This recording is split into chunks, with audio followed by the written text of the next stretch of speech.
All right, guys. So game is over. Um, wow, they're showing a stat on the TV that says this is the first time. Hold on. So the stat says that the Bulls are 10 games over 500 for the first time since January 7, 2016. That's fucking insane. But that's how bad the Bulls have been since like the D Rose, Jimmy Butler, Joakim Noah, Carlos Boozer, days, Luau Ding days, right?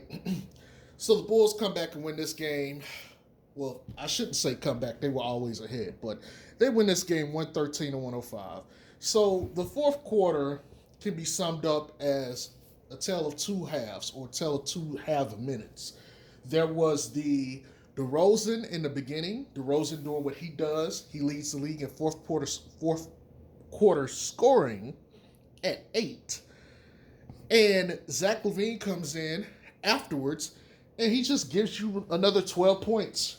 And good game, shake hands, keep it moving.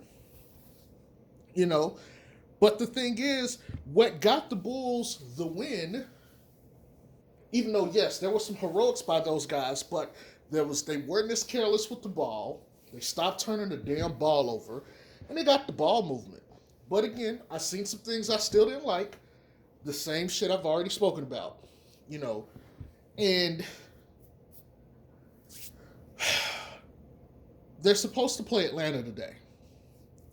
We don't know what's going to happen because of their team has 10 guys in protocol. So I mean, there's no way to just know what's going to happen, whether they cancel the game or not. And then we're supposed to play them again on Wednesday. Um, and so, yeah, it's just one of those things right now. We just gotta play it by ear. But there's a lot of games to be played within like the next week and a half. If they come through with the new rule change about the COVID protocols, we could see Zoe back by the end of this week. If not, we gotta hope he gets the negative test. I think you need to have two for him to play. Caruso, we're just waiting on the injury to be done, and I don't recall. I think they said it'll be like a week. Um, if so, he should be coming up pretty close to coming back. Like I said, I have no clue. It's really weird. I haven't heard much about the injury since it happened, so I don't know when he'll be back. I don't know about Derrick Jones's hamstring when he'll be back. But what we really need is we really need one of Caruso or Zoe.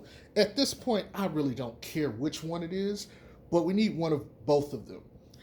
I'm a little perturbed, a little pissed, a little irritated that we're not going to be able to play Atlanta full strength, but since they're not full strength, it is what it is.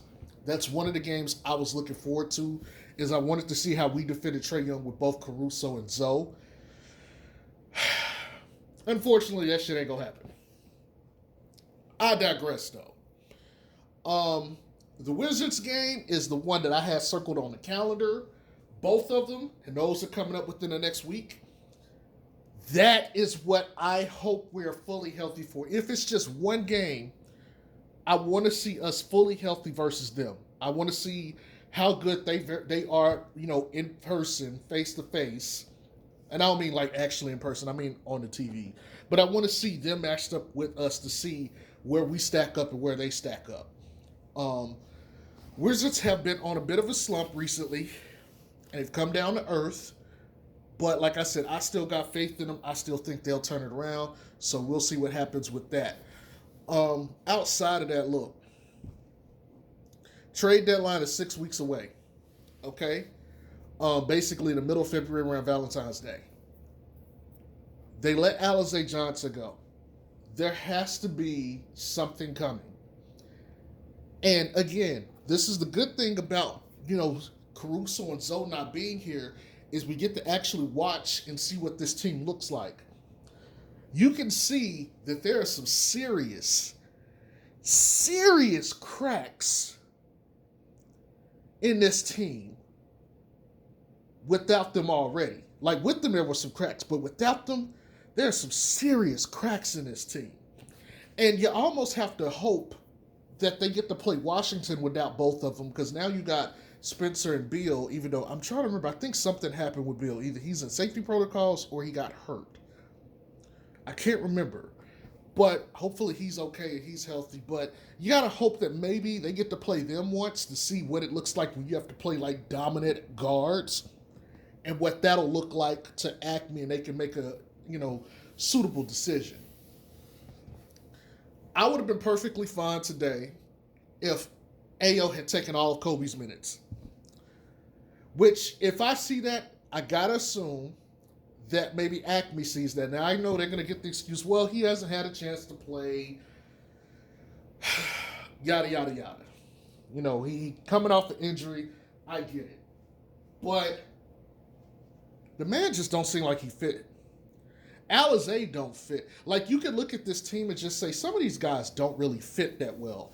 And I think ultimately that's what they're going to be looking for, is trying to get better fits. Vooch had a pretty solid game, although he pulled Alonzo. He was good in the first half, and in the second half he disappeared. Rebounds are going to kill us in the postseason. Hopefully, they address that, and I know they signed Alfonso McKinney. I'm not expecting him to be huge on the boards. I'm expecting him to be there to help us defend Giannis and KD. But I just gotta believe that they're getting someone, another big, to come play that will be a presence on the board and can be a deterrent for shots in the paint. Because teams are just going to live. If you can get to the paint against us and you can somehow get a matchup, like, here's what I fear. We're going to play a team like the Celtics where you got Jason Tatum or Jaylen Brown who could get into the rim, and, they got to be defended by someone like DeRozan all game. And that's where you're like, oh, okay, well, shit, pick and roll. All right, cool. So now that I got my matchup, I'm just going to go pick and roll with DeRozan and Vooch, and then I'm just going to kill both of them. And I think that's the biggest thing that scares me. You got a team like, the Brooklyn Nets who have KD. KD could legit do that. Now, you will say, okay, they won't put DeRozan on them. Okay, fine. But what is Javonte Green supposed to do? I mean, he can't guard him. So it's basically the same thing. He might say, okay, well, they could put Lonzo or Caruso. They can't guard, at least KD, they can't guard him. But maybe Jaylen Brown and Tatum, you can maybe try to make that work. But I don't know. Dennis Schroeder could still get points, even though they might put Zach LaVine on Dennis Schroeder. I don't know. Yeah. Vooch had a good game against a decent center. Normally, if he plays any kind of center with talent, he gets destroyed. Good job, Vooch. That's 2 straight good games for you, though. Let's see if Vooch has turned the circle and he's starting to go back to positive regress into what he was, the all-star that he has been, and then we'll go from there. I still don't trust Vooch's long-term fit, but somewhere in my gut, I just think that Acme is going to stay the course for the year with Vooch. And then if they need to make a move, they'll do it next year when he's just on the final year of his contract. And I think it'll be like, okay, he's easier to move this last year versus a year and a half.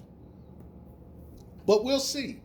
If he starts cranking it up and he starts putting together a long string of games from like now to the trade deadline, his value will go back up both to the Bulls and to the teams in general.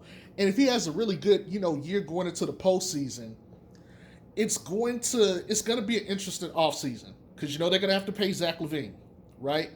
And I just have a feeling they're going to do something to address the issues with the bench going into the next year. But I know I'm getting a little off subject. I should be talking about the end of the game, even though really there's nothing really to discuss.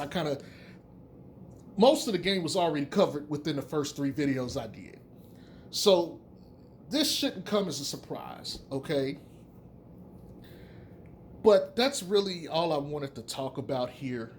Like I said, the fourth quarter was your typical fourth quarter. Bulls play a little bit better defense.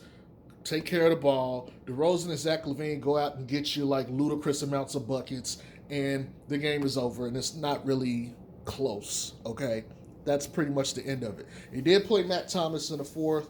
Um, Chris Fleming is a Matt Thomas guy, or if he's not a Matt Thomas guy, maybe he just likes 3-point shooting, and that's another reason why I wanted to see like Lonzo with them, because I wanted to see, what would he do as far as rotation with Zoe. So anyway, I'm gonna get off here. I got stuff I got to do. I hope y'all have a good day. Hope y'all enjoy it. Peace.